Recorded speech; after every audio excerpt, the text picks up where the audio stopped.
Greetings people, 'tis I, 480 volts, and welcome back to Let's Play Final Fantasy X. We're still here at the Omega Ruins. Now I'm going to see what's beyond this platform. I do have no encounters turned on, so we won't be running into any fiends.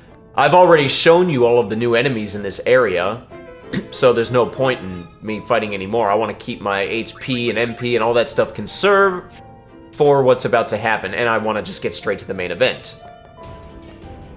You're kidding me. Uh-oh. Hello. You guys ready to face off against Omega? Well, too bad. This is not Omega. This is Ultima Weapon. Yeah, they brought him back. Just like Final Fantasy VIII, you got them both. Alright, we want to cast HEDGEHOG first off. Now, this guy would be pretty tricky, so let's do a few things to tilt the odds in our favor. Let's have Riku use... let's go with a silence grenade. Yeah, just making sure that was it. Yep, silence grenade. He is susceptible to silence. Now, what I hear you say, one of the top super bosses of the franchise is susceptible to silence? Yes, and I'll do you one better. He's also susceptible to darkness. I don't know what to tell you. Those are like the two most crucial status ailments ever. Because like, you get hit with darkness, now your physical attacks aren't going to really help you out. And you get hit with silence, now your magical attacks aren't going to really help you out. So what else can you do?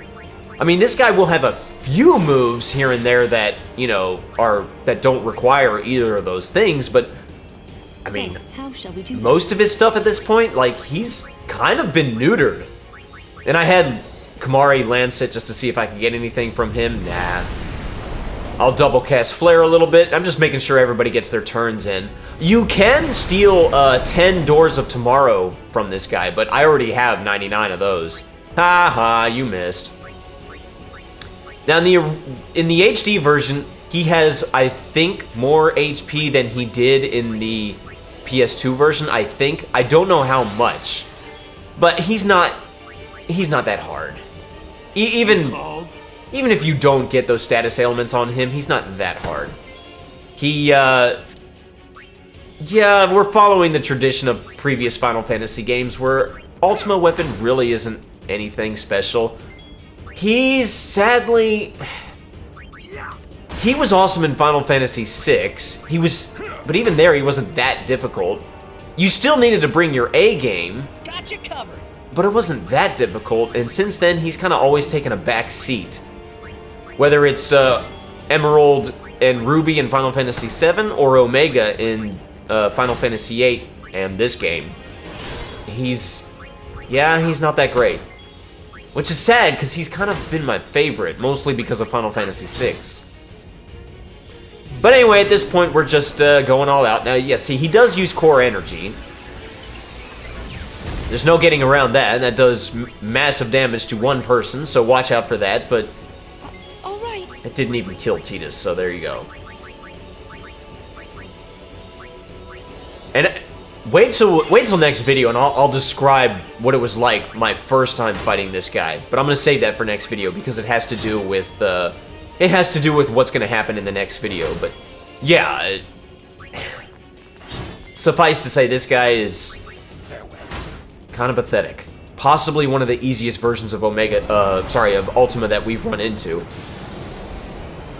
Ah, well, besides Final Fantasy VII, I think Final Fantasy VII might be the easiest.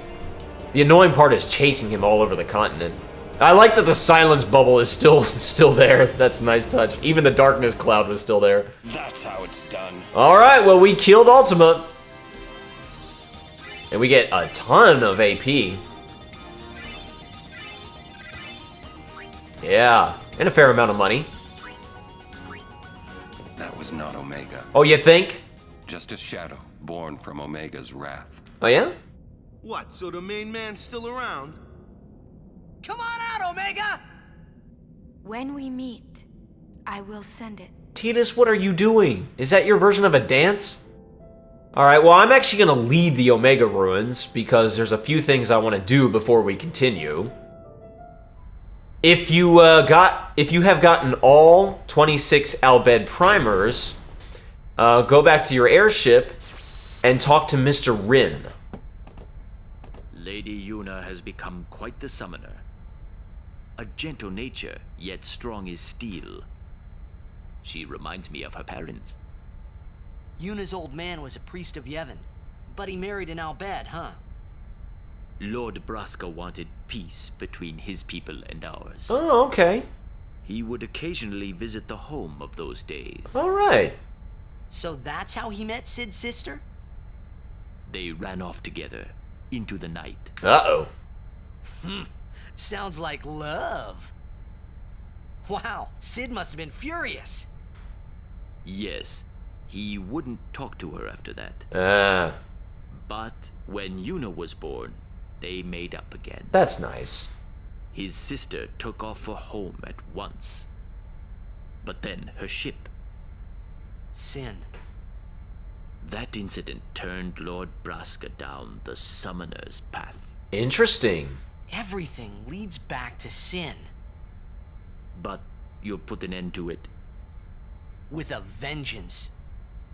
I pray for your success. If there's anything I can help you with in the future, just ask. Ace, ween topped. Janokut. Wiraja fam may not windukya. Eiko, uluwi gooftranelg. Dat regdrat sjofunt lusa, drid falum timgu, edix wowik et hat. Ace ribidu. Rana emnakad, du lukne dimida winchelag. Alright, well, we get 99 underdog secrets. I believe... I don't know what happens when you use them, but I believe you can customize them to make, I can't remember.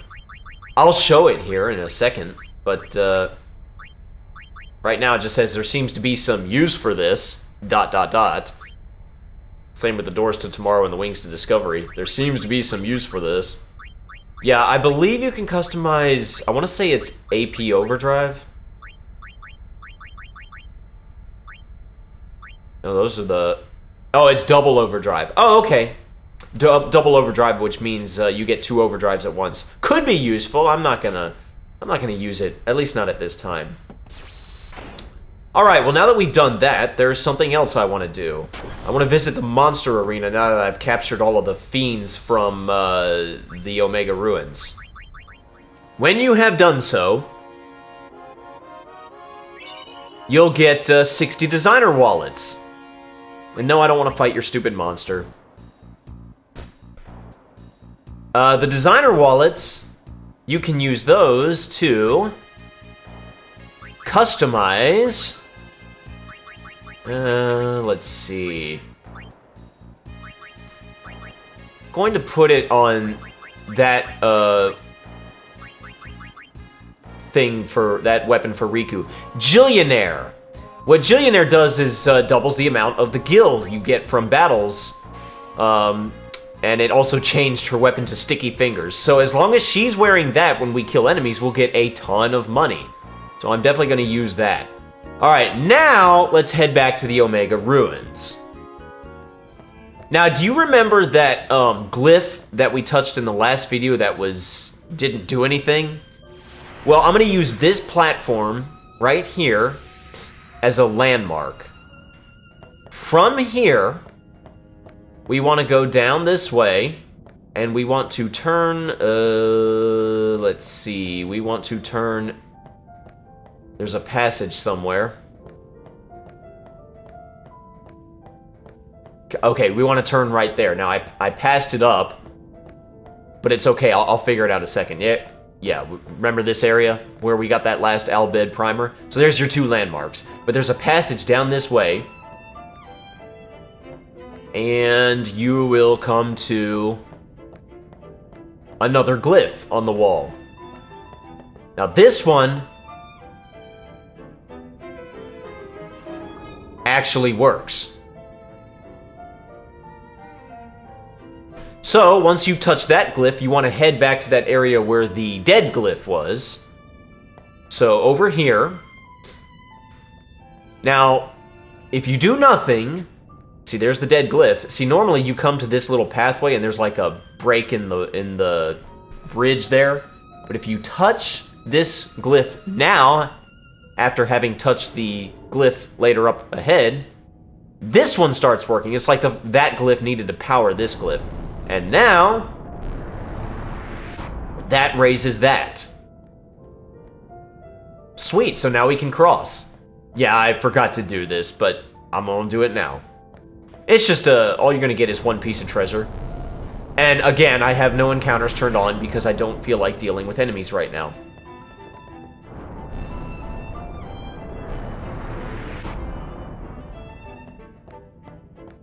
And there we have a teleport sphere. Well, not too shabby. And that's all that's in this area. I think teleport spheres allow you to teleport to, I think, any node that has already been activated on the sphere grid. I think. I can't remember. No, that doesn't make sense. No, yeah, I think so. Because Friend Sphere lets you teleport to the location of another person on the sphere grid. Alright, now let's actually continue on. Let's head back to that platform. Let's head back to the area where we fought Ultima. I can't say it. Where we fought Ultima. That's why am I having trouble saying it? Come on, mouth. Do what you're supposed to do. So once more, take this platform. It's too bad I didn't have the original version of this music playing at any point. It's I feel like it's got more life than the arranged version. But yeah, you want to step on that glyph, and then we get teleported to this area. But both arrangements are wonderful. I like them both. All right, now this area right here. Even with no encounters turned on, you're still gonna fight some monsters. Because these are scripted encounters, as you see. And we got some new enemies here. These are Geminis. Yes, you can capture them, but for some reason they don't count towards the area conquest of the Omega Ruins. So even if you didn't capture them, you can still get those Some of this? designer wallets. They are susceptible to provoke. When you provoke them, all they will do is a move called... I can't believe they let 15-year-old Riku do that. Anyway, when you provoke them, all they do is a move called Leaping Swing. Okay, they are armored. Leaping Swing does do some damage, but not a lot. At least not compared to the HP we've got. So I have yet to die from it. I didn't realize at the time that I fought these guys, they are susceptible to darkness. So if you get that on them, then Leaping Swing will never... Well, I'm not gonna say never. It will most likely not hit you. Okay, I tried to see if they could be slowed down. They can't. I do know they can be poisoned, so Bio is really nice to use on them. I didn't realize it, again, at the time of fighting this particular battle, but there you go. Now, interestingly enough, they are two different enemies. As you can tell, their weapons are slightly different. And, okay, they are susceptible to armor break. Cool. I want to say they're susceptible to power break, too. I could be wrong on that. So, there is a species conquest involving Iron Giant type enemies. And these guys would classify... You have to capture a certain amount of those type of enemies. In that, you want to make sure you capture the same amount of both of these guys. Like, they count as two separate enemies. So, like, you have to capture a certain amount of the guy with the broadsword and a certain amount of the guy with the, I don't know what you would call that weapon he has. It's like a star-shaped club type deal. But fortunately, they always come in pairs like this, one of each. So just make sure you capture them both. Now, I don't think I capture them in this battle. Maybe I do? I don't remember. We'll find out, won't we?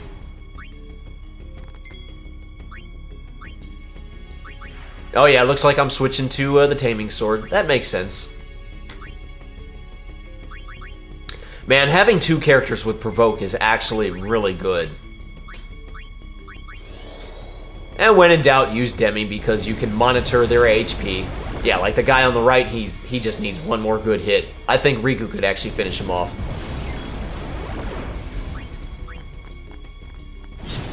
Alright, got him. Now, at the time of the recording, I didn't realize that they counted as 2 different guys. So I don't think I was prioritizing capturing the second one. Alright, who has not gotten their turn yet? Oh, never mind. I captured them both. I think everybody got their turn, and I wasn't really paying attention. Yep, that looks like everybody. So, there you go. But yeah, there's going to be a lot of scripted encounters in this area. And is Riku... I don't remember if Riku's wearing her sticky fingers weapon or not. If she is, then... shoot, the money would have been good. But yeah, you walk down here. Ah, Great Marlborough. Now, in this chest is... a Friend Sphere. Okay. Now, in the original PS2... you could cheat the system by going through this whole area and dealing with the scripted encounters, and they were a one-time thing, and essentially you could clear the area of all of the scripted encounters and not have to worry about that ever again. In the HD version, that doesn't happen. In the HD version, basically, if you leave this area and come back, all the scripted encounters are reset. And I say that to say... you know, we're going to come up to the end of this whole area, and there's going to be a big thing that happens, and you might want to conserve your HP and MP. So that's why in the PS2 version, it was nice that you could just clear out the scripted encounters, and you can't do that in this version. I will say, though, even though these are scripted encounters, you can still flee from the battles. And that's actually what I'm doing with a few of them. Not all of them. I think I fought that Great Marlborough. I probably fought those Defender Z's. I don't remember. But some of these guys I'm just going to run from. Because they're just annoying. I probably fought that guy. Let's just keep on going. But yeah, like that guy, no, I don't like that guy. He's annoying. Although well, I probably need to capture more of them. Alright, I think that might be the last one. I think. No, there's one more right here. Yeah. Hi! And the enemies may differ, I think, depending on, you know, they may be, I think they're randomized, I don't know. But, up that stone wall is, that slopey area, that's going to be where the main event happens. And I will save that for the next video. So until then, I'm 480 volts, you guys have a fantastic rest of your day, and I will see you next time. Pieces!